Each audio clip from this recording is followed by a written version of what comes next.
Recording लग गया? हाँ लग गया। स्क्रीन शेयर कर देते हैं। हाँ बाकी लोग सब गए हैं त्योहार मनाने, कुछ लोग आए हुए हैं। ठीक है, जितने लोग हैं उतने तो पढ़ें। ठीक है, हर पल को एंजॉय करने चाहिए। जरा बैकग्राउंड लगा देता हूँ।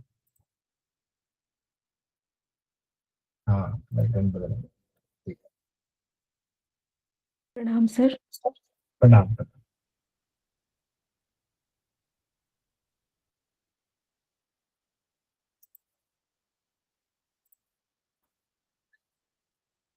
संडे का ऑनलाइन टेस्ट याद है ना? तैयारी कर लीजिएगा। आइए, गुरु परंपरा योग संस्थान में आपका स्वागत है। हम लोगों ने सिद्ध सिद्धांत पद्धति प्रथम उपदेश में ये देख लिया था, पांच शक्ति, उससे परपिंड, फिर अनादि पिंड, फिर आदि पिंड, फिर महासाकार पिंड, और उसके बाद प्रकृति पिंड की चर्चा आती है। सबसे लास्ट में आठ मूर्ति के लास्ट में, यानी आठवीं मूर्ति भगवान ब्रह्मा जी को कहा गया है। और आठवीं मूर्ति ब्रह्मा भगवान से कैसे फिर आगे सृष्टि की रचना हो रही है, उसकी चर्चा आज हम लोग देखेंगे।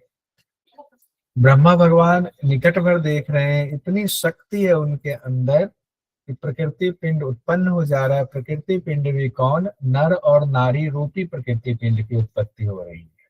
अगर कोई पूछे आपसे सृष्टि की रचना कैसे हुई, तो सिद्ध सिद्धांत पद्धति की कहानी सुना दीजिए। ठीक है, दोबारा कभी नहीं पूछेंगे आपसे, लेकिन बड़ा विद्वान है, इतना ज्ञान है उनके पास। तो प्रकृति पिंड की उत्पत्ति हुई। प्रकृति पिंड में पांच महाभूत वाले तत्व हैं, पांच तत्व हैं, उस तत्व की चर्चा हो रही है। और उस तत्व के पांच पांच गुण हैं, पांचों के पांच पांच गुण हैं। पृथ्वी जल अग्नि वायु आकाश। पृथ्वी के कौन कौन से गुण हैं, जल के कौन से हैं, अग्नि के कौन से, वायु के कौन से हैं? बहुत आसान है, इसमें कोई दिक्कत आपको नहीं होगी, क्योंकि ये पहले से हम लोग पढ़ते हुए आ रहे हैं, समझना आसान होगा। क्योंकि अब स्थूल की बात हो रही है, सूक्ष्म तक की बात हो गई, अब बात हो रही है स्थूल की। स्थूल में पहले है पृथ्वी तत्व। हमारे शरीर में कौन कौन सा है? अस्थि, मांस, त्वचा, नाड़ी और रोम। कौन सा है? अस्थि है, अस्थि मतलब हड्डी। मांस है, मसल्स हुआ। त्वचा है, स्किन हो गया। नाड़ियां हो गई। और रोम, जो ये बाल है, ये सारे हो गए। ये सब क्या है? पृथ्वी तत्व का है। अब आते हैं जल तत्व में। तो लिक्विड से संबंधित जो है सब जल तत्व में आ जाएंगे। लार है, मूत्र है, शुक्र है, रक्त है और स्वेद है। ये हो गया आपका जल तत्व से संबंधित। इसके पांच गुण हो गए। अग्नि के गुण देखिए कौन कौन से? क्षुधा, तृषा, निद्रा, कांति और आलस्य। आलस्य भी अग्नि में है। क्षुधा तृषा है भूख और प्यास, भूख प्यास। और निद्रा तो अग्नि में निद्रा को भी कहा गया है। कांति जो चेहरे पर होती है, एकदम दिव्यता होती है, वो भी कहा गया अग्नि का। फिर आलस्य, आलस्य भी कहा गया, क्योंकि निद्रा है तो निद्रा से जुड़ा हुआ आलस्य भी हो गया, तो ये भी अग्नि में कहा गया है। फिर आते हैं वायु तत्व में। वायु तत्व में क्या है? धावन, जैसे गति होना, उसका भ्रमण है। तो धावन और भ्रमण मिलता जुलता। धावन मतलब दौड़ना होता है, भ्रमण मतलब घूमना टहलना होता है। फिर प्रसारण मतलब फैलना, प्रसारित होना। आकुंचन मतलब हुआ आपका संकुचित होना। फिर निरोधन मतलब रोकना। तो ये सब वायु के पांच गुण बताए गए: धावन, भ्रमण, प्रसारण, आकुंचन, निरोधन।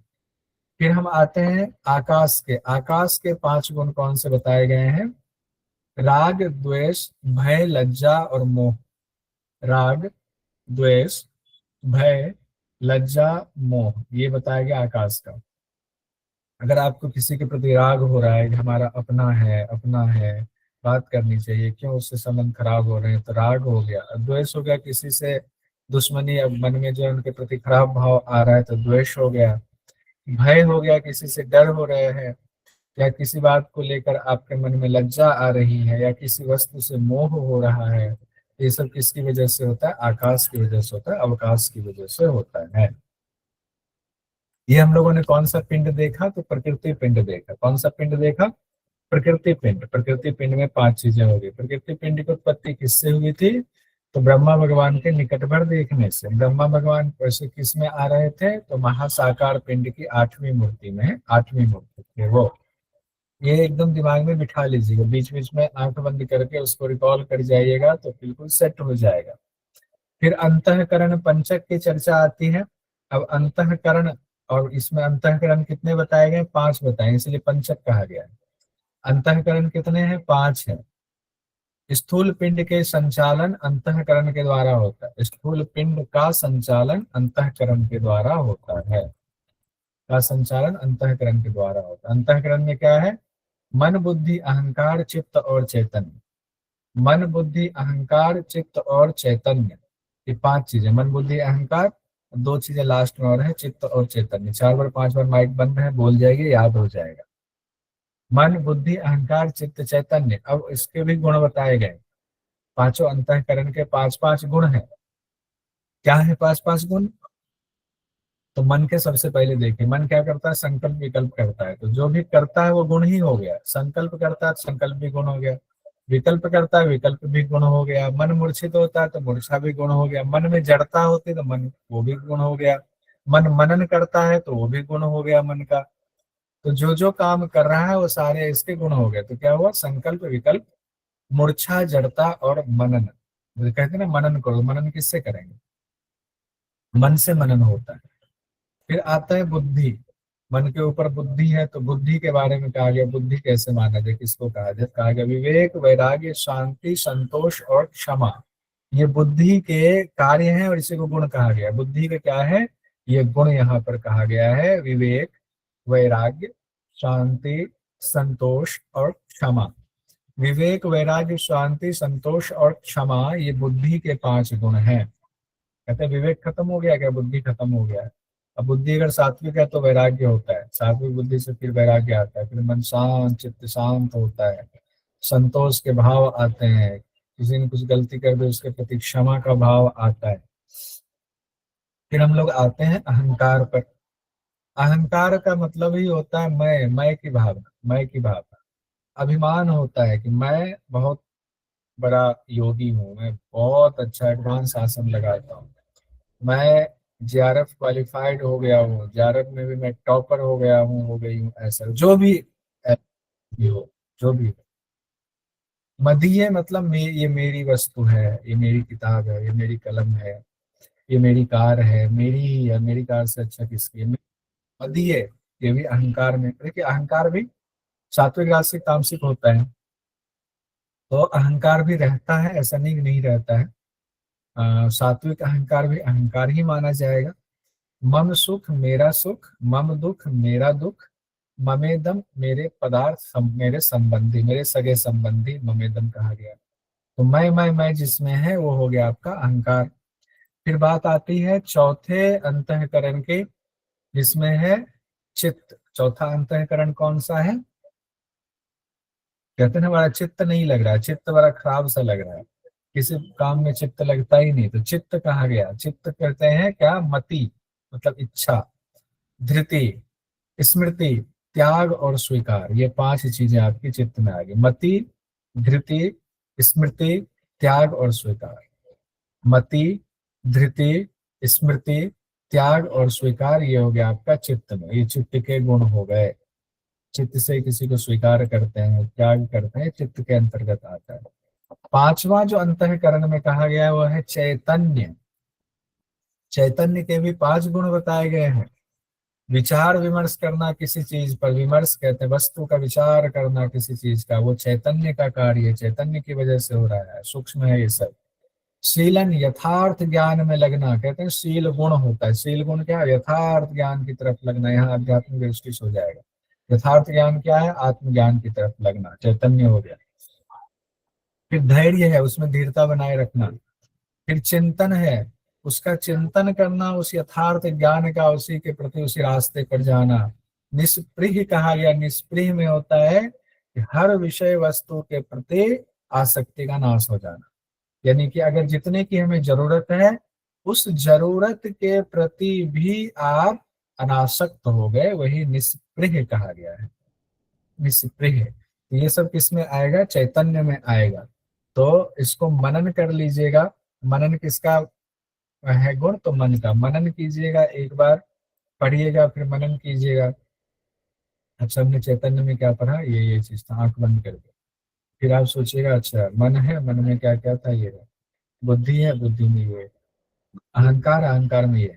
जब ये थोड़ा सा समय निकाल करके ऐसे आप मनन करेंगे तो चित्त में ज्यादा वो चीजें जाएंगी। अंतःकरण पंचक के बाद में हम लोग देखते हैं कुल पंचक।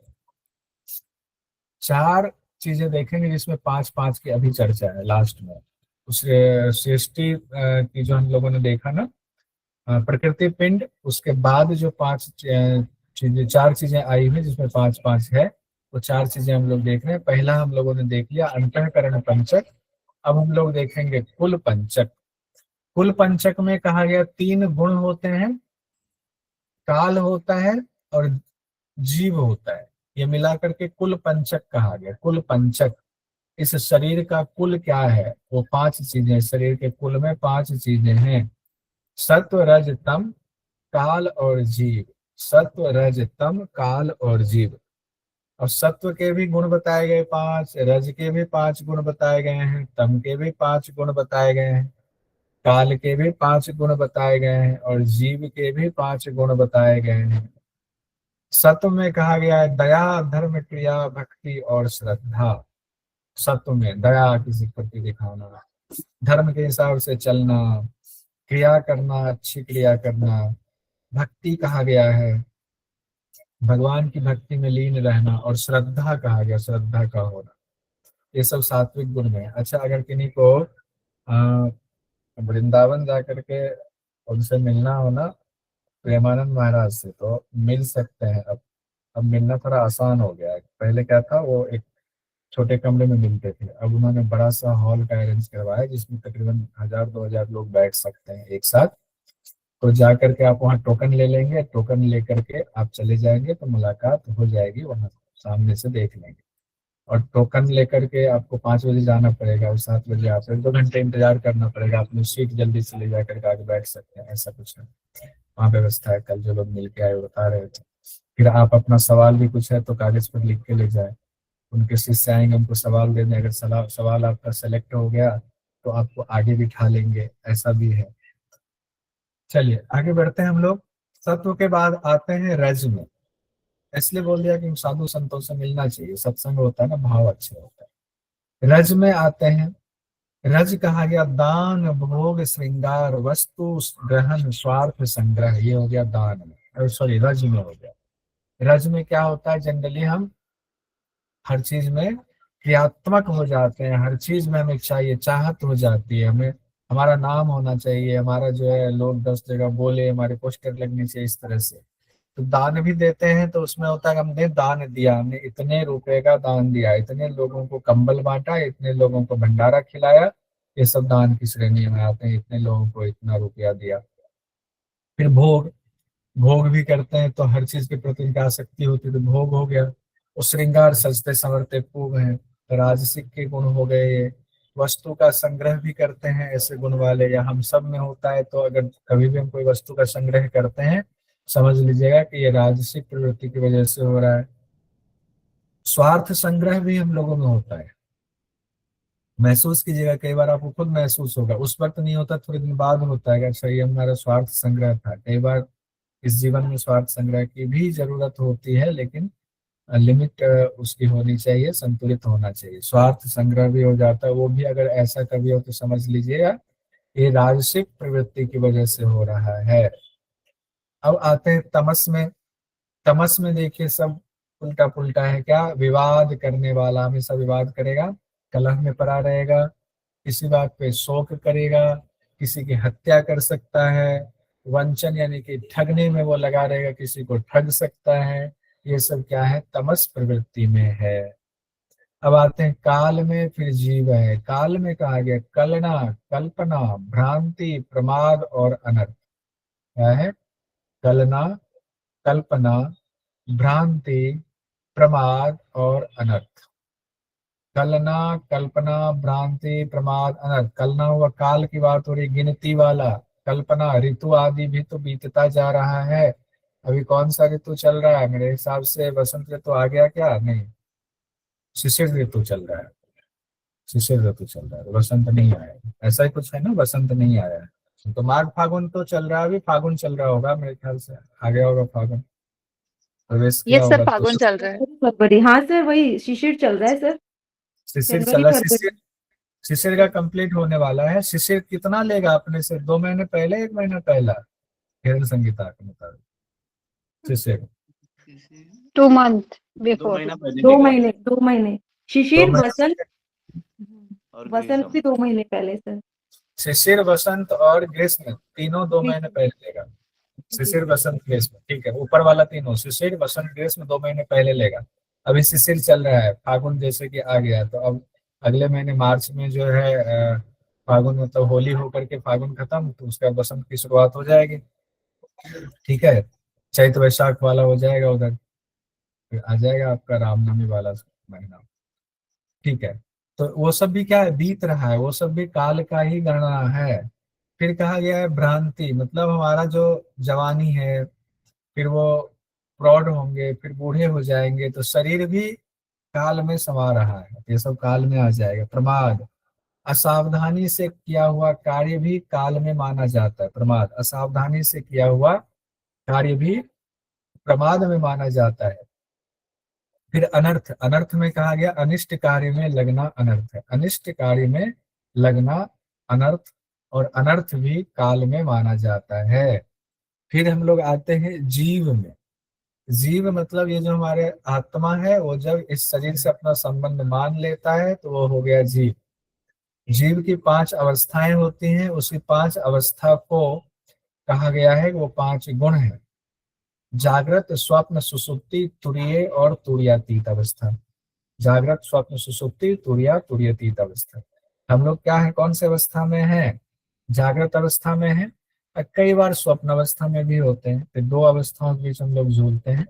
सुसुप्ति में जो लोग चले जाते हैं तो साधु सन्यासी बनने की राह पर चले जाते हैं। तुरीय हो गए तो साधु सन्यासी हो गए, तुरीयातीत हो गए तो साधु सन्यासी, सिद्ध साधु सन्यासी हो गए। तो इस तरीके से आप इसको मान सकते हैं। हम लोग जागृत और स्वप्न में, कभी जागृत कभी स्वप्न में उबलाते रहते हैं, यानी ऊपर नीचे होते रहते हैं। तो हम लोगों ने अभी कौन से 2 पंचक देखे? अंतःकरण पंचक और कुल पंचक। कौन से देखे? अंतःकरण पंचक और कुल पंचक। कुल। कुल पंचक। अब जीव के 5 गुण की बात हो रही थी, तो इसको एक बार हम लोग देख लेते हैं। कैसे पता चलेगा कि हम जागृत अवस्था में, स्वप्न अवस्था में, सुसुप्ति में है, क्या है? अच्छा, जनरली स्वप्न का अर्थ क्या लगाया जाता है? जागृत मतलब हम जगे हुए, अभी जगे हुए। फिर क्या होता है, जम्हाई आनी शुरू होगी, फिर हम सो जाएंगे। सो जाएंगे तो उसमें स्वप्न आना शुरू हो जाएगा, तो कहते हैं स्वप्न अवस्था में सो गए, अब स्वप्न देख रहे हो। जनरली ऐसा कहा जाता है। और फिर सुसुप्ति क्या कहेंगे? कहते हैं डीप स्लीप को सुसुप्ति कहा जाता है। अब आप सोचेंगे सोना तो हम तो रोज ही सोते हैं, तो क्या रोज ही हम स्वप्न में, सुसुप्ति में जाते हैं क्या? नहीं, तो आध्यात्मिक दृष्टि की बात हो रही है, तो आध्यात्मिक दृष्टि में इसका क्या अर्थ होगा? तो अध्यात्म की नजर में जागृत, स्वप्न, सुसुप्ति का अर्थ ये होता है कि जागृत मतलब आपकी इंद्रियां विषयों में लगी हुई है, तो वो हो गया जागृत अवस्था जीव का। जीव का जागृत अवस्था होगा। स्वप्न अवस्था में हुआ कि आपको गुरु मिल गए, आपका सत्संग हुआ, आपका मन में हुआ कि नहीं हमें जीवन जीना है, हमें कैसे जीना है जीवन, तो धार्मिक प्रवृत्ति से जीना है, सात्विक प्रवृत्ति से जीना है, तो आप धीरे धीरे तामसिक राजसिक को कंट्रोल करना शुरू करते हैं। पहले तामसिक होता है, तामसिक टू राजसिक पहुंचते हैं, फिर राजसिक टू कन्वर्ट इनटू सात्विक में आते हैं। तामसिक राजसिक तब जो है गौन हो जाता है, रहता तो है ही, यानी उसमें सूक्ष्म रूप में रहता है, लेकिन वो उसमें गति नहीं होती है, वो आपको नहीं पहुंचता है। हम इसका अभ्यास करते हैं, अभ्यास करते हैं तो इंद्रियों को शांत करते हैं। मन अचेतन भाव में जाता है, किनके प्रति अचेतन भाव में जाता है? इंद्रियों के जो विषय हैं उनके प्रति अचेतन भाव में जाता है। क्योंकि मन इंद्रियों का स्वामी है, इसलिए मन की चर्चा हो रही, तो इंद्रियां भी उसमें इन्वॉल्व हो जाएंगी। तो इंद्रियां अब नहीं जा रही हैं, लेकिन इसमें मन में अभी संकल्प विकल्प चल रहा है। मन में क्या हो रहा है? संकल्प विकल्प चल रहा है कि हो रहा है कि काश मैं भी इस गाड़ी पे चढ़ता, फिर बोला ना ना ना ना, ये ठीक नहीं, ये ठीक नहीं, नहीं नहीं, ये गलत सोच लिया आपने, ये गलत। अभी मन में इस तरह के विचार आ रहे हैं, मन कई बार को कहता है, आगे बढ़ जाता है, फिर रोकता है, बुद्धि से रुक जाते हैं कि नहीं नहीं नहीं, ये गलत है, ऐसा नहीं सोचना चाहिए। स्वप्न अवस्था होगा जब आपका चित्त ऐसा होता है। और जब बाह्य इंद्रियों के कार्य व्यापार का निरोध हो जाता है पूरी तरीके से, कार्य व्यापार का निरोध हो गया कि नहीं नहीं अब तो जाना ही नहीं, वाकई नहीं जाना। अब ये भी नहीं है कि समोसा खाने का मन था, पहले रोक ले रहे थे, समोसा में मैदा है, आलू है, नुकसान करेगा, नहीं खाते हैं, लेकिन मुंह में पानी आ रहा था, अब सुसुप्ति में पानी भी नहीं आएगा, ऐसा है। बाह्य इंद्रियों के कार्य व्यापार बिल्कुल निरुद्ध हो जाते हैं, अब नहीं, हो गया। अब आप बिल्कुल आत्मा की तरफ चल पड़े, आत्मा के दर्शन के लिए आप चल पड़े हुए हैं, और तुरीय अवस्था में आत्मा के दर्शन हो गए। अब आत्मा में चित्त एकाग्र है, अब द्वैलिटी अभी है, आत्मा और मैं आत्मा में मगन हो रहा हूँ, मगन हो रहा हूँ आत्मा। हाँ, देख लिया, उस आत्मा के दर्शन कर लिया, हाँ, उसी में चित्त मगन है। वो हो गया तुरीय अवस्था। और तुर्यातीत क्या हुआ कि आत्मा के दर्शन तो कर लिए तुरीय में, अब जब आत्मा में ही लीन हो गए पूरी तरीके से, चित्त को पूरी तरीके से लीन कर दिया, अब वो चित्त दो नहीं है कि चित्त अलग और आत्मा अलग है, चित्त लीन हो गया तो चित्त का अस्तित्व खत्म हो गया। अब हम तो आत्मस्वरूप ही, हमें आत्मा है, हमें आत्मा, पहले था कि ये मेरी आत्मा, अब मैं खत्म हो गया, आत्मा ही आत्मा, आत्मा ही आत्मा हो गया तुर्यातीत अवस्था। तो ऐसे आध्यात्मिक दृष्टि से इसका ये अर्थ होता है। हम लोगों ने देखा अंतःकरण पंचक, उसके बाद हमने देखा कुल पंचक, कुल पंचक के बाद हम लोग देखेंगे शक्ति पंचक, उसी का दूसरा नाम है व्यक्ति पंचक। शक्ति पंचक को ही व्यक्ति पंचक कहते हैं। और सूक्ष्म जो शरीर हमारा है, जैसे कि स्थूल शरीर तो ये दिख रहा है पंच महाभूत वाला, लेकिन ये स्थूल शरीर काम कैसे कर रहा है, तो अंदर जो सूक्ष्म शक्ति है उसकी वजह से काम करता। मन आपको दिखता है क्या? नहीं दिखता है।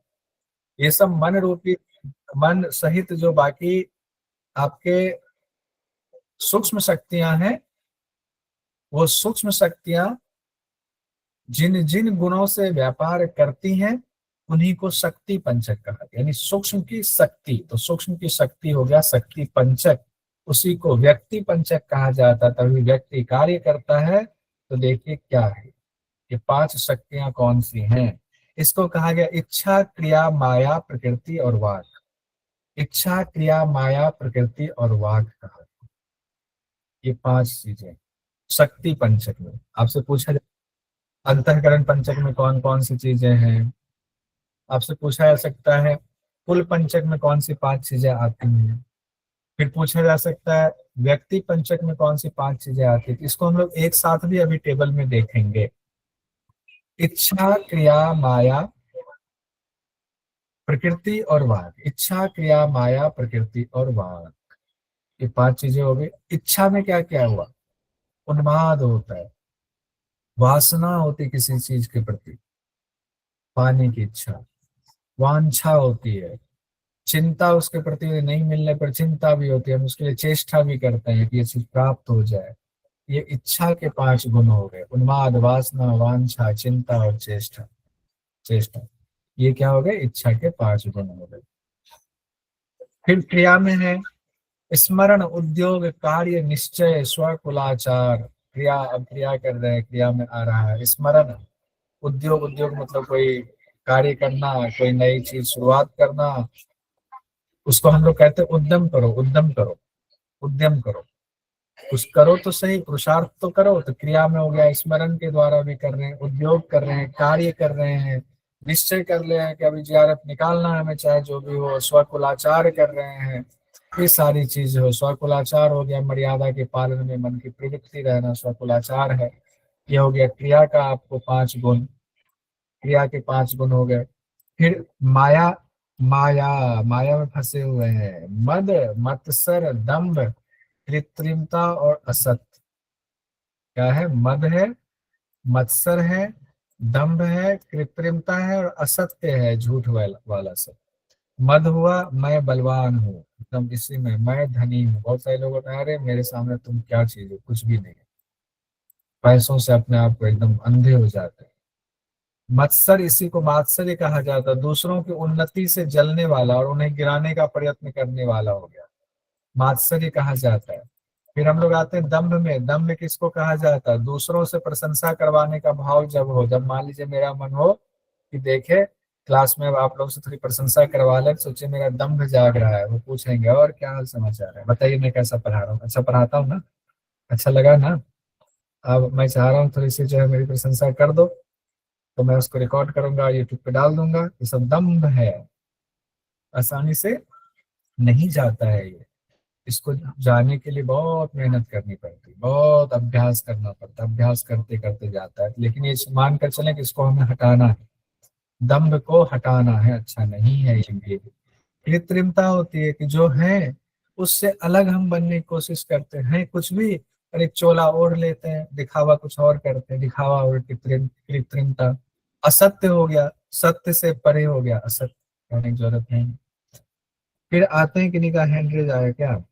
फिर आते हैं प्रकृति। प्रकृति, प्रकृति में हम लोग फंसे हुए हैं। आशा, तृष्णा, स्पृहा, कांक्षा और मिथ्या। आ गया ना, मिथ्या है सब, ये जगत मिथ्या, जगन मिथ्या। तो जगन क्या है? ये प्रकृति को ही जगत कहा गया है, तो कहा गया मिथ्या है।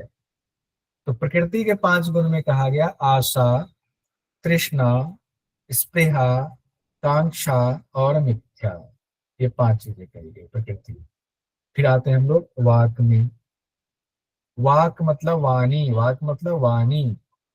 वाणी के 5 गुण जरूर बताए गए, लेकिन कई ग्रंथ में आप पढ़ोगे वाक जो निकलती, जो मैं बोल रहा हूँ या आप जो बोलते हो, वाणी जो बाहर फाइनल प्रोडक्ट के रूप में वाणी आ रही है, वो वाणी, उससे पहले अंदर उसका प्रोडक्शन होता है।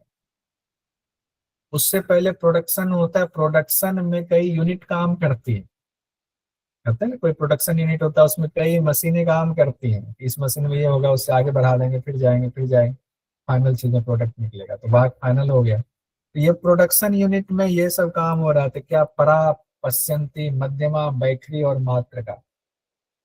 यहाँ से परा से शुरू होता है, फिर उसको डेवलपमेंट होकर पश्यंती में जाता है, फिर डेवलप होकर के मध्यमा में, फिर बैखरी में, फिर मात्रका में जाकर के फिर वाणी बन जाता है। इस तरीके से प्रोसेस हो करके वाणी सामने आती है। तो वाक्य के लिए ये याद कर लीजिए अच्छे से, कभी भी पूछा जा सकता है, क्योंकि ये 2 जगहों पर चर्चा है। ये आपको एक उपनिषद में भी ये चर्चा आने वाली, यहाँ भी है, तो हो सकता है कि क्वेश्चन आ जाए। तो इस तरह से हम लोगों ने देखा अंतःकरण पंचक, हम लोगों ने देखा कुल पंचक, फिर हम लोगों ने देखा शक्ति पंचक या व्यक्ति पंचक। तो वाक वाला जो भी चर्चा हो रही थी उसको फिर से देखिए। परा, परा का अर्थ होता है वाणी का सूक्ष्मतम रूप, यानी बोलने की इच्छा। लीजिए फैक्ट्री में शब्द निकलने से पहले इच्छा होगी, बोलने की इच्छा होगी, चाहे जबरदस्ती चाहे आपके दिल से हो, लेकिन इच्छा होगी पहले बोलें, चलो बोलना है। तो परा हो गया, अच्छा परा वाली स्थिति में पहुंच गए। पश्यंती, अब पश्यंती में है शब्द रूप में मन में संकलित हो रहा है, बोलना क्या है, तो शब्द मन में संकलित हो रहा है। फिर आते हैं मध्यमा, जब बोलना चाहता है कोई व्यक्ति, हम या आप, लेकिन अभी स्वर यंत्र तक, स्वर यंत्र यहाँ है, वायु पहुंचने को है। अब मन में संकल्प शब्द का हो गया, वायु वहां पहुंचने को है, तो मध्यमा हो गया, बीच में है मध्यमा, तीसरे नंबर पर। अब बैखरी में आता है, अब शब्द यहाँ से निकल करके मूर्धा और तालु से टकरा करके प्रकट होने वाली है। अब मूर्धा तालु से शब्द टकराने वाली है, वायु टकराने वाली है, ये हो गया बैखरी। और फिर जो टकरा करके बाहर निकलने वाली है, तो उसमें क्या होगा, आपकी मात्राएं निकलती हैं, अ आ इ उ जो भी है उसी से तो बनते हैं, उसको मात्रिका कहते हैं, वर्णवाला ही मात्रिका है। अब बाहर निकल गया तो वाणी होगा। तो वाणी में ये 5 फैक्ट्री काम करता है, 5 यूनिट काम करता है। अभी कोई कुछ बोलना चाह रहे थे, बीच में रुक गए, तो आपका अभी परा, पश्यंती, मध्यमा, वैखरी तक तो पहुंच गया। मात्रिका का मुझे समझ में नहीं आया, कौन सी जो है वर्णवाला का इस्तेमाल किया आपने, तो बताइए क्या कहना चाह रहे हैं? ठीक है, कुछ नहीं कहना चाह रहे थे, ठीक है, कोई बात। अब उसके बाद है प्रत्यक्ष करण पंचक। तो हम लोगों ने क्या पढ़ा, ध्यान कीजिए, मैं बार बार इसलिए कह रहा हूँ कि आपको याद हो जाए, सीक्वेंस में याद हो जाए। अंतःकरण पंचक पढ़ा, फिर हम लोगों ने कुल पंचक पढ़ा, फिर हम लोगों ने व्यक्ति पंचक पढ़ा, व्यक्ति पंचक को ही शक्ति पंचक कहा जाता है। अब हम लोग प्रत्यक्ष करण पंचक पर आते हैं। प्रत्यक्ष करण पंचक, तो आप जो कोई भी कर्म करते हैं, चाहे अच्छा कर्म करते हैं बुरा कर्म करते हैं, उसके पीछे कारण होता है कोई, और कारण जो है वो साधन रूप में मौजूद होता है। कारण साधन रूप में मौजूद होता है। तो कौन से 5 कारण होते हैं? कर्म, काम, चंद्रमा, सूर्य और अग्नि, इनकी वजह से जो है अच्छा बुरा कर्म हम करते हैं। कारण यही है, कर्म, काम, चंद्रमा, सूर्य, अग्नि। 2 याद रखिए, कर्म और काम। चंद्रमा सूर्य अग्नि ऐसे ही याद रह जाएगा, चंद्रमा सूर्य अग्नि, चंद्रमा सूर्य अग्नि। यहाँ बहुत इंपॉर्टेंट है, पूछा जाएगा चंद्रमा के कितने गुण बताए गए हैं सिद्ध सिद्धांत पद्धति के मुताबिक? कितने गुण बताए गए हैं सूर्य सिद्ध सिद्धांत पद्धति के मुताबिक सूर्य के? और अग्नि के कितने गुण बताए गए? तो ये अलग से लिख लीजिए। वैसे तो इसमें, इसलिए मैं नहीं कह रहा हूँ कल से कि इसमें ये स्पेशल नोट कीजिए, ये नोट कीजिए, इसमें है ही सब कुछ बिल्कुल कैलकुलेटिव है। तो इसको पूरा ही एक बार ध्यान दीजिए, अच्छा है। लेकिन फिर भी ये वाला पॉइंट अलग से नोट करना है आपको। चंद्रमा सूर्य अग्नि के कितनी कितनी कलाएं बताई, कितनी कितनी कलाएं बताई गई किसमें? सिद्ध सिद्धांत पद्धति में। एक ब्रैकेट में दीजिएगा, दूसरा वाला ऐसे करके छोड़ दीजिएगा कि देखेंगे दूसरे किसी ग्रंथ में टकराता है क्या? जरूर टकराएगा, चिंता मत आएगा। तब मैं याद दिलाऊंगा कि वहां सिद्ध सिद्धांत पद्धति में जहां लिखा था वहां आप उसको लिखिएगा, तो कंपेयर हो जाएगा। कर्म, काम, कर्म और काम है, फिर चंद्रमा, फिर सूर्य, फिर अग्नि है। तो कर्म में कहा गया है कौन कौन से कर्म करते हैं हम लोग?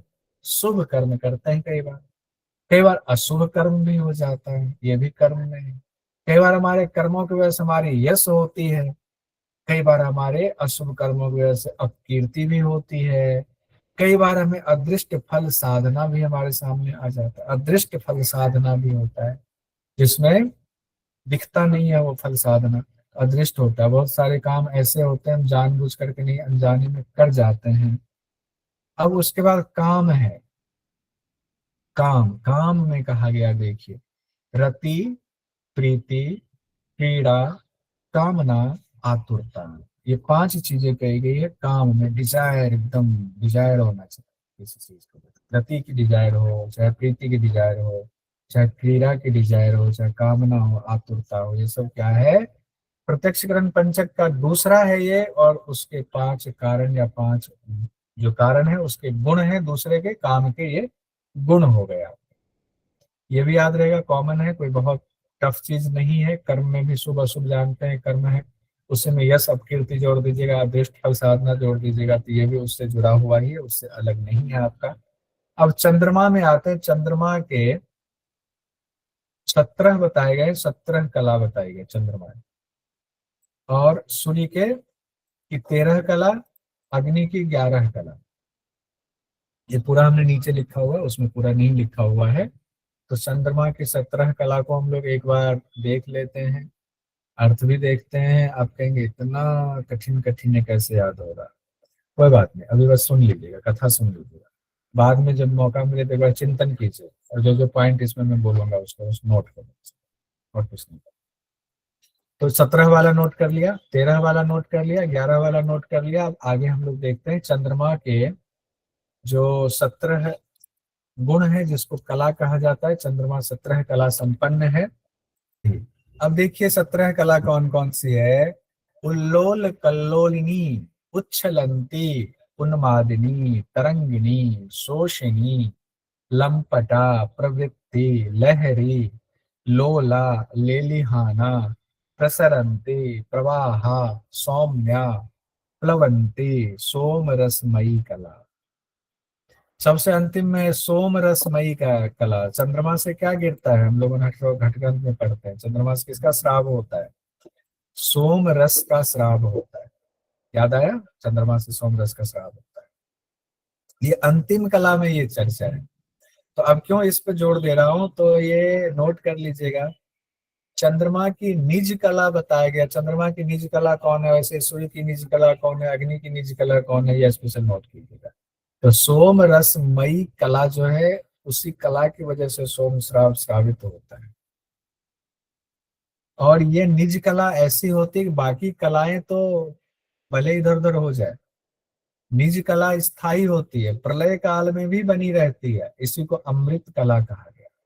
तो सोमरस का मतलब ही अमृत होता है। अब ऊपर से आते हैं उल्लोल। अब देखिए इसमें चंद्रमा को जनरली माना जाता है, जब आप उपनिषद वगैरह पढ़ोगे तो उसमें आएगा। चंद्रमा का मतलब भोग दिलाने वाला, चंद्रमा को कहा गया भोग दिलाने वाला, चंद्रमा की साधना करने वाला मतलब वो भोग के रास्ते पर जाने वाला, सूर्य की उपासना करने वाला मतलब वो मोक्ष के रास्ते पर जाने वाला है, ऐसा माना जाता है। सर प्रश्न उपनिषद। हाँ, प्रश्न उपनिषद में आएगा, अभी ज्यादा बोझ नहीं देगा, प्रश्न उपनिषद में आएगा। प्राण और रई की चर्चा उस दौरान उसमें है, जो पढ़ेंगे उनके लिए तो अच्छा लगेगा, प्राण और रई क्या है, और यहाँ दिक्कत हो जाएगी। उल्लोल कल्लोलिनी उच्छलंती, उल्लोल में कहते हैं भोग में प्रवृत्ति बढ़ाने वाली, आपकी भोग में प्रवृत्ति बढ़ाएगी कौन? चंद्रमा। मौज मस्ती कराएगी कल्लोलिनी, कल्लोलिनी कल कल कल कल कल कल करने लगते, मौज मस्ती। उछलंती, ज्यादा ऊपर उछलने लगते, बहुत सारे लोग कहते हैं मिलने गए, "ओ दोस्त, अरे दोस्त मिल गए, आओ", ऐसे पकड़ रहे हैं, वो उछाल रहे हैं, वो उछाल, मस्ती हो गए। चंद्रमा की कला है ये, आपके अंदर चंद्रमा वही करा रही है आपसे ऐसा। उन्मादनी, भोग के लिए पागलपन पैदा करने वाली, भोग के लिए पागलपन पैदा करते, उन्मादनी, उन्मादित हो जाता है। तरंगनी, मन में लहरें उत्पन्न करने वाले, मन में एकदम लहरें उत्पन्न हो रही है, तरंग हो रही है। शोषणी, मन के रस को सुखाने वाली कला, अब इसमें ये भी है, मन के रस को सुखाने वाली कला भी है, शोषणी भी है। शोषणी को जरा अच्छे से ध्यान रखिए, आगे इसका देखेंगे शोषणी में क्या ऐसा है खास। मन के रस को सुखाने वाली कला है। लंपटा, ऐसे कहते हैं लंपट हो क्या, ऐसे शब्द आता है। लंपट किनको कहते हैं? अनियंत्रित जो रहता है, जिनका अपने ऊपर नियंत्रण नहीं रहता, गांव में ऐसे लोगों के लिए शब्द इस्तेमाल किया था। लंपट है ये आदमी, सही नहीं है यार, व्यवहार में सही नहीं है, लंपट है। चंद्रमा के गुण की वजह से हो रहा है। प्रवृत्ति, विषय भोगों में, इंद्रियां अपने भोगों में, विषयों में लगी हुई है, प्रवृत्ति हो गई। लहरी कहा गया है कि लहरों के समान वक्र गति वाला, वक्र मतलब होता है टेढ़ा मेढ़ा गति वाला। लोला मतलब होता है चंचलता, लोला मतलब चंचल, लोलता कहते, लोलता जिसको, तो चंचल हो गया। लेलिहाना, लेलिहाना विषय रस को प्राप्त कराने वाले। हमारे यहाँ जाते हैं ना तो हर बार, तो वहाँ मिलता है रास्ते में हमारे गांव जाने में, लेल्हा होटल, लेल्हा होटल करके से मिलता है, तो उससे हमें याद है लेलिहाना, विषय रस को प्राप्त कराने वाली। प्रसरंती, प्रसरंती मतलब प्रसारित, हम कहें पसर ही जाएंगे क्या, इतना मत पसरिए, तो फैलने वाली कला प्रसरंती। प्रवाहा, प्रवाहा मतलब प्रवाहित होने वाली जो कला है चंद्रमा की। फिर कहा गया सौम्या, सौम्या मतलब थोड़ा, अब यहाँ पर थोड़ा सा सौम्य स्थिति, अब चंद्रमा का असली रूप वाला है। औषधियों के गुणों को सोमरस से काटने वाली कला को सौम्या कहा गया है। कौन से जब फुल फुल मून होता है तो कौन सा महीने का होता है, तो कहते हैं कि उसमें खीर रखेंगे तब जा करके, शरद पूर्णिमा में, हाँ, उसमें सौम्या वाली स्थिति होती है, चंद्रमा की जो किरणें होती हैं, औषधीय गुण होता है, कहते हैं खीर में औषधीय गुण आ जाता है, सौम्या कहा गया। प्रसन्नता, निर्मलता देने वाली कला भी इसमें होती है, निर्मलता भी, देखिए चंद्रमा में कितनी कला है। प्लवंती, ऊपर ऊपर प्रवाहित होने वाली कला है, प्लवंती भी कहा गया। और सोम रसमयी तो अंतिम कला है, जिसको अमृत कला कहा गया, जिसको निज कला भी कहा गया है, जो स्थायी रहती है अवस्था में, जो प्रलय काल में भी चंद्रमा में बनी रहती है।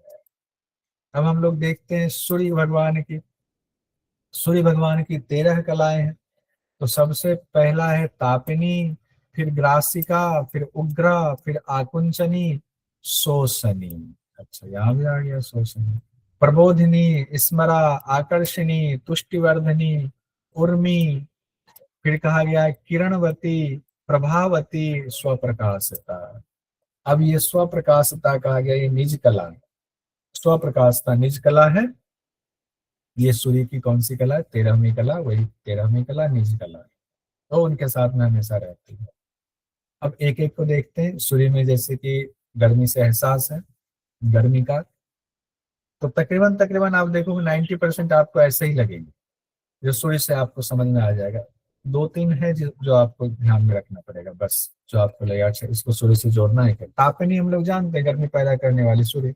ग्रासिका, अंधकार को ग्रसने वाली हो गई, तो सूर्य की कला है। उग्रा है, प्रखर होती है एकदम, अभी दिन में अभी थोड़ी सी धूप होने लग गई है, दिन में धूप लगती है, उग्र होती, प्रखर धूप होती है। आकुंचनी होता है, समेटने वाली कला भी सूर्य में होती है, समेटने वाली कला। उसमें क्या था, प्रसारण वाली कला। चंद्रमा में क्या था, प्रसारण वाली कला। और इसमें क्या है, आकुंचन वाली कला। प्रसारित होंगे तो क्या होगा, इंद्रियां बाहर जाएंगी। आकुंचन होगा तो क्या होगा, इंद्रियां अंदर आएंगी, तभी मोक्ष मिलेगा। शोषणी देखिए दोनों में है, शोषणी दोनों में, इसीलिए हमने कहा था शोषणी देखिए। आ सकता है, क्या पता क्वेश्चन बहुत टफ पूछ दे, यहाँ से पूछा जा सकता है कि सूर्य और चंद्रमा की कौन सी कला है जो दोनों में है, तो शोषणी कला दोनों में। फिर प्रबोधनी, प्रबोधनी कहा गया कमल आदि को खिलाने वाली कला। जैसे कि सूर्योदय होते ही कमल खिलता है, या सूरजमुखी होता है तो सूर्य की रोशनी के साथ सूरजमुखी फूल का जो है ना, ऐसे उसका डायरेक्शन चेंज होता है। कभी देखा आप लोगों ने सूरजमुखी का, कि वाकई उसका डायरेक्शन चेंज होता है, कि ऐसे ही ग्रंथ में लिखा हुआ, वाकई डायरेक्शन चेंज होता है, वाकई होता है, मैंने देखा हुआ है गाँव में। जी सर, मैंने भी तो देखा है सर। हाँ? देखा है मैंने भी सर, घूमता है सूर्य के उधर उधर घूमता रहता है। घूमता है ना, तो लेकिन जब एक बार वो ज्यादा ठोस हो जाता है ना, फिर जब उसमें बीज आ जाता है तो अब फिर नहीं घूमता है। फिर जो है उनके लिए थोड़ा सा मुंडी घुमाना मुश्किल हो जाता है, बुजुर्ग हो जाता है। शुरुआत में तो खूब घूमता है, बढ़िया से घूमता है। तो प्रबोधनी हुआ कमल आदि को खिलाने वाली कला। फिर है स्मरा, स्मृति उत्पन्न करने वाली कला, हमारे स्मरण को भी, शक्ति को, मेमोरी को भी निकालने वाली कला। आकर्षणी, आकर्षणी ये भी हुआ खींचना, भूमि आदि के जल को अपनी ओर खींचने वाली कला, खींचने वाली कला। तुष्टिवर्धनी, प्राणी मात्र को तो संतुष्टि प्रदान करने वाली कला भी होती है सूर्य में। तुष्टिवर्धनी यानी प्राणी मात्र को संतुष्टि प्रदान होती है। क्षुधा तृषा ये सब मिटाने वाली कला हो गया, किसमें हो गया, सूर्य में हो गया। अच्छा, क्षुधा तृषा मिटाने वाली बात अभी हम लोगों ने पढ़ा हुआ था, कहाँ पर आया हुआ था, कहीं सर आया जल, था? सर प्रकृति पिंड में बताया था, जल के अंदर। सॉरी सॉरी, जल, अग्नि में बताया था, अग्नि में। हाँ अग्नि में होता, ठीक है, बहुत सुंदर, अग्नि में होता है, बढ़िया। तुष्टिवर्धनी हुआ प्राणी मात्र को संतुष्ट करने वाली कला। अब उर्मी, उर्मी कहा गया है, उर्मी रेखा कहते हैं आयु का पता लगाने वाली कला। अब सूर्य रेखा होता है क्या कुछ इससे आयु का पता चलता हो। फिर कहा गया किरणवती, किरणवती मतलब किरणें फैलती हैं तो किरणवती कहा गया। फिर वह प्रभावती, प्रभावती प्रकाश करने वाली, प्रभाव फैलाने वाली कला, ये भी है।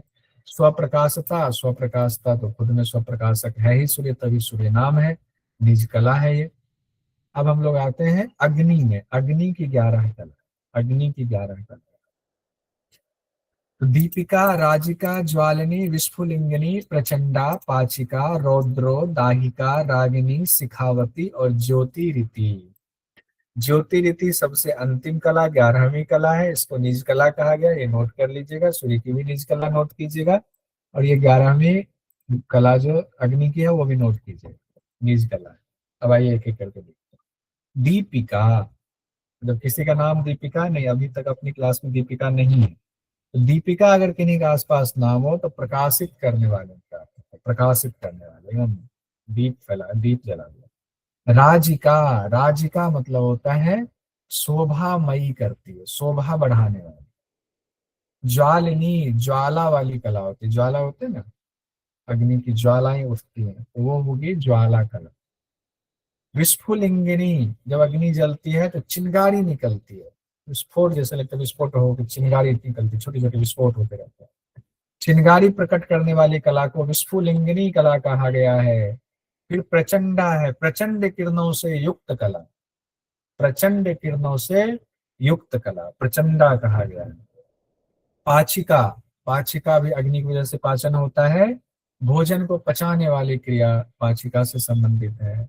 रौद्रो, जब स्वभाव रुद्र रूप में धारण कर ले, गुस्सा आ जाए, तो उसको रौद्रो कहा जाता है, अग्नि की वजह से हो रहा है।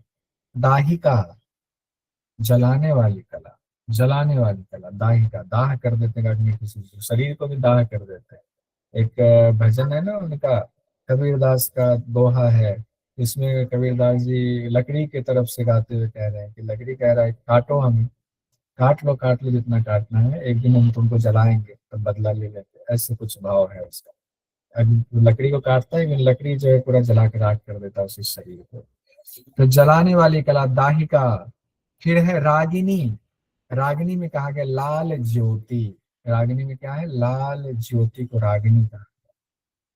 शिखावती, शिखा कहते हैं शिखा समान। आत्मस्वरूप कैसा है? दीपक की लौ के समान, शिखा के समान। शिखा मतलब ऐसे ऊपर का जो हिस्सा होता है शिखा कहते हैं। तो लौ, दीपक की लौ का जो ऊपर करने वाली जो कला होती है, दीपक की लौ कहते हैं कभी नीचे नहीं जाती, ऊपर की तरफ ही भाग रही होती है। तो दीपक की लौ को ऊपर करने वाली कला को शिखावती कला कहा जाता है।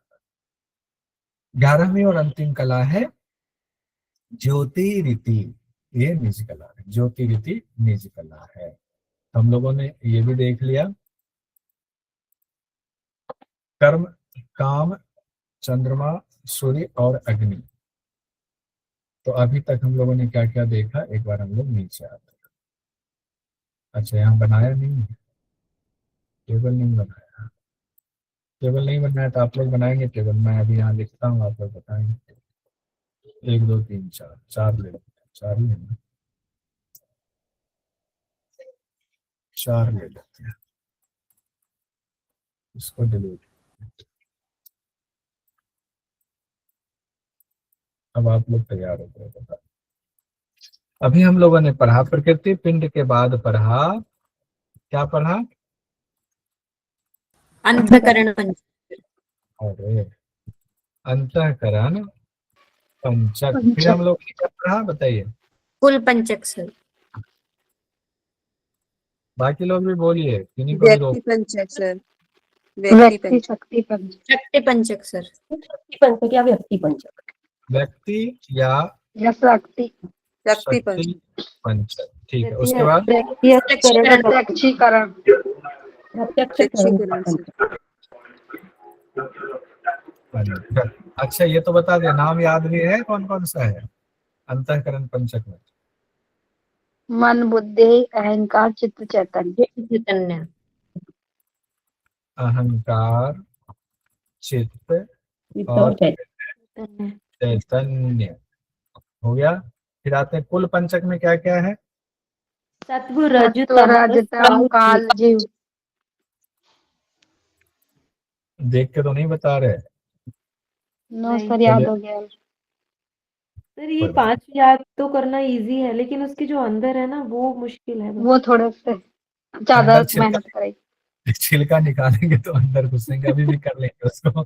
ठीक है, आइए। व्यक्ति शक्ति पंचक में क्या है? इच्छा, क्रिया, माया, प्रकृति, वाक। प्रतिवाक। इच्छा, क्रिया, माया, प्रकृति और वाक। वाक। सर यहाँ पर आपने प्रकृति पिंड का नहीं बताया। अच्छा, सिर्फ पंचक पंचक लिख देना। पंचक पंचक में अच्छा। वो तो पता है, प्रकृति पिंड में तो सब लोग बता देंगे पांचों का। वो तो बहुत जल्दी जानना चाह रहे हो। चलिए कोई नहीं, वो भी कर लेंगे। प्रत्यक्ष करण पंचक में क्या हो गया? कर्म, कर्म, काम, काम, चंद्रमा, सूर्य, अग्नि।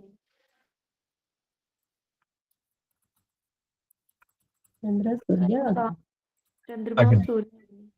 अग्नि। चलिए, ये तो हमने लिख लिया, एक साथ हमने देख लिया पंचक, तो 20 चीजें हो गई।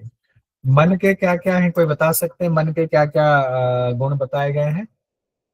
संकल्प, विकल्प, मूर्छा, जड़ता, मनन। जड़ता, मनन, और बताइए कोई, क्षमा। हैंड रेज कीजिए, संकल्प, बताइए। विकल्प, मूर्छा, जड़ता, क्षमा। ठीक है भी, ठीक है, बहुत सुंदर। और बताइए, पूजा जी बताइए। बताइए तो अपनी इच्छा से बताइए, तब जल्दी हो। मैं पूछूंगा तो बहुत देर लग जाएगा। बताइए बताइए बताइए। विकल्प, मूर्छा, जड़ता और मनन। 3 4 आदमी बोले, बहुत बढ़िया है, हम बताइए। और बोलिए कोई, और बोलिए, फटाफट बोलिए। सपना जी बोलिए। संकल्प, विकल्प, मूर्छा, जड़ता, मनन। मनन। अब याद हो गया सब लोगों को? 1 2 लोग और कोई बोल दीजिए तो लगे कि नहीं याद हो गया है। सुन सुन के भी याद होता है। बोलिए। संकल्प, विकल्प, संकल्प, मूर्छा। संकल्प, विकल्प, विकल्प, मूर्छा, मूर्छा, जड़ता, जड़ता, मनन। मनन, बहुत बढ़िया। कंचन जी, सपना जी टकरा गए, कोई बात नहीं। बुद्धि में क्या होगा? बुद्धि, बुद्धि के पास कौन बताएंगे? विवेक, हैंड रेज कर लीजिए। विवेक, वैराग्य, शांति, वैराग, संतोष, क्षमा। शांति, संतोष और क्षमा। संतोष सुना। ठीक है, फिर से कोई एक और बता दीजिए। प्रियंका गर्ग जी विवेक, बताइए। वैराग, शक्ति, संतोष, क्षमा। प्रियंका गर्ग जी बताइए। विवेक, वैराग्य, शांति, संतोष और क्षमा। क्षमा। अहंकार का बता दीजिए, चलिए ज्यादा नहीं पूछेंगे, अहंकार का बता दीजिए। अभिमान, मदीय, मम सुख मम दुख, मम दुख मम मेदम। वेदम। अरे वाह, क्या बात है, बहुत। और कोई बताइए। अभिमान अहंकार। मध्यम मम सुख मम देह मम दुख ममेदम। ठीक जी, हेमलता जी, बहुत सुंदर। आइए, चित्त और चैतन्य में आते हैं, यहाँ पर कंफ्यूजन ना हो जाए। चित्त में क्या कहा गया? मति धृति स्मृति मति और धृति त्याग स्मृति त्याग और त्याग स्वीकार। स्वीकार। प्रियंका जी बताइए। मति, धृति, स्मृति, त्याग और स्वीकार। त्याग और स्वीकार, बहुत बढ़िया। चैतन्य में विमर्श, विमर्श, शीलन, धैर्य, चिंतन और निसमो। कोई और बताइए। विमर्श, विमर्श, तिल, धैर्य, चिंतन, निस्पृह। चिंतन, निस्पृह। निष्क्रिय। चैतन्य में आ रहा है, निष्क्रिय वाला एकदम कैसी अवस्था है, उच्च अवस्था, चैतन्य में आएगा। ठीक है। विषय में कुल आसक्ति पंचक। नहीं होती। हाँ, कुल पंचक में आते हैं। सत में कौन कौन सी चीजें कही गई हैं सत के बारे में? दया, दया, धर्म, दया, धर्म, क्रिया, भक्ति और श्रद्धा। एक बार फिर से बताइए, कोई हैंड रेज करके कीजिए तो एक दो लोग बताइए तो आना जाए। भक्ति, सपना शर्मा जी बताइए। सर सत्व में दया, धर्म, क्रिया, भक्ति और श्रद्धा। दया, धर्म, क्रिया, भक्ति, श्रद्धा। ठीक है। ज्योति जी बताइए, रज का। दान, भोग, श्रृंगार, वस्तु ग्रहण और स्वार्थ संग्रह। बहुत सुंदर, वाह। देख रहे हैं, बाकी लोग सुनेंगे भी, एक बार बोल देंगे ना पीछे पीछे, जो जिनसे पूछ रहा हूं उनके अलावा पीछे बोल देंगे तो याद हो जाएगा। सब में बताइए, प्रियंका गर्ग जी। सर विवाद, कलह, शोक, वध और वंचन। विवाह, कलह, क्या है? विवाह, कलह, विवाद, कलह, शोक, वध, हत्या, वंचन। वध और वंचन। बहुत सुंदर। हेमलता जी विवाद, बताइए। कलह, हेमलता जी बता दीजिए। विवाद, कलह, शोक, वध, हत्या, वंचन, ठगन। वध और हत्या एक ही है, पर्यायवाची है। वंचन और ठगना पर्यायवाची है। ठीक है, तो ध्यान रखें, दोनों उसको एक शब्द बोलेंगे। अब आते हैं काल में। काल का नीतू जी बता दीजिए। जी, कलना, कल्पना, भ्रांति, प्रमाद, अनर्थ। प्रमाद, अनर्थ। एक और कोई बताइए, वंदना जी बता दीजिए काल का। जी सर, कलना, कल्पना, भ्रांति, प्रमाद और अनर्थ। वेदन जी आवाज जीव सुनाई का दी सर? बताइए। हाँ सुनाए। वेदन जी जीव का बताइए। जागृत, स्वप्न, सुसुप्ति, तुरिया और तुर्यतीत। बढ़िया, ये तो आसान था। रेशमी जी अब बताइए, व्यक्ति पंचक या शक्ति पंचक में इच्छा के 5 गुण कौन से?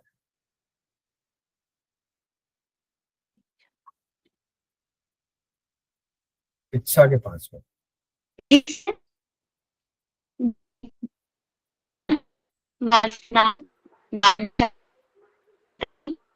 चेष्टा। ठीक है, अनीता जी बता दीजिए, अनीता राठौर जी।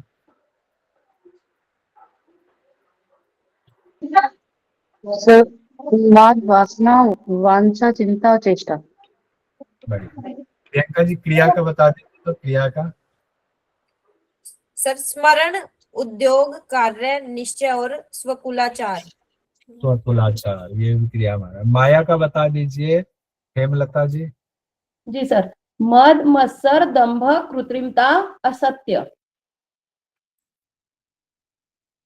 माया में आया असत्य, देख रहे हैं, मद, असत्य है ये, दंभ, कृत्रिमता, असत्य। असत्य है। ठीक है। अब प्रकृति में आएंगे, ज्योति बिशन जी बता दीजिए प्रकृति का। आशा, तृष्णा, स्पृहा, कांक्षा, मिथ्या। मिथ्या, मिथ्या। सपना जी बता दीजिए वाक का। सर परा पश्यन्ति मध्यमा बैखरी और मात्रका। परा पश्यन्ति मध्यमा बैखरी और मात्रका। ठीक है, अब आते हैं हम लोग प्रत्यक्षकरण पंचक में। प्रत्यक्षकरण पंचक में नीतू जी बता दीजिए कर्म के 5। क्या होगा? शुभ अशुभ, शुभ अशुभ, यश अपकीर्ति, अदृष्ट। अदृष्ट फल साधना। ठीक है, बहुत सुंदर। काम का बता दीजिए वंदना जी। जी सर, रति, प्रीति, क्रीड़ा, कामना और आतुरता। बहुत सुंदर। वेदन जी बता दीजिए काम का आपको। जी सर, रीति, प्रीति, क्रीड़ा, कामना और आतुरता। रति है, रति रति। ठीक है, आइए रेशमी जी बताइए चंद्रमा की निज कला किसको कहा गया?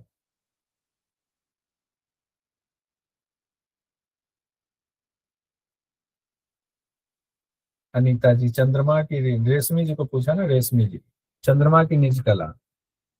ठीक है, दिग्विजय अंतरा जी बता दीजिए चंद्रमा की निज कला। सर सोम रश्मि। बहुत सुंदर। प्रियंका जी बताइए सूर्य की निज कला कौन सी है? सर स्वप्रकाशता।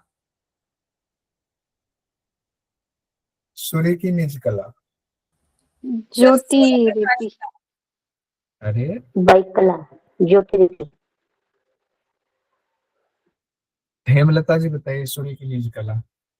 सर सूर्य की 13 कलाओं में से 13वीं कला है स्वप्रकाशित, वही नीच कला कहलाती है।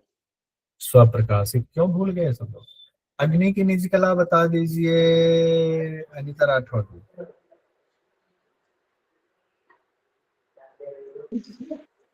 अग्नि- ज्योतिरिति। अनिता राठौर जी। जी 11वीं कला है ज्योति ज्योतिरिति। विषयन जी बता दीजिए। सर मेरे ही नाम पे। अग्नि की निज कला। अरे मेरा माइक बंद हो गया, आप लोगों का बंद हो गया। सर अग्नि की 11वीं निज कला है, देखिए निज कला सामने ज्योति आपको लिखा रीति। हुआ है स्क्रीन पर, ज्योति रीति सर। ज्योति रीति। सर आवाज नहीं आ रही है। आप बोल रहे हो, इसका मेरा माइक खत्म हो गया क्या? अच्छा, कुछ सर तो आवाज है। नहीं आ रही। इसका मतलब यहाँ कुछ कनेक्शन जुड़ गया। सर की तरफ से थोड़ी प्रॉब्लम होगी लग रहा है।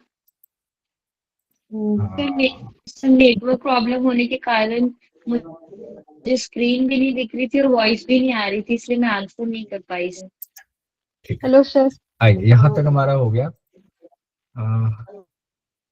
अब उसके बाद जो हम लोग को पढ़ना है 10 नारी और 10 प्राण की चर्चा है, ये हम लोग कल पढ़ेंगे।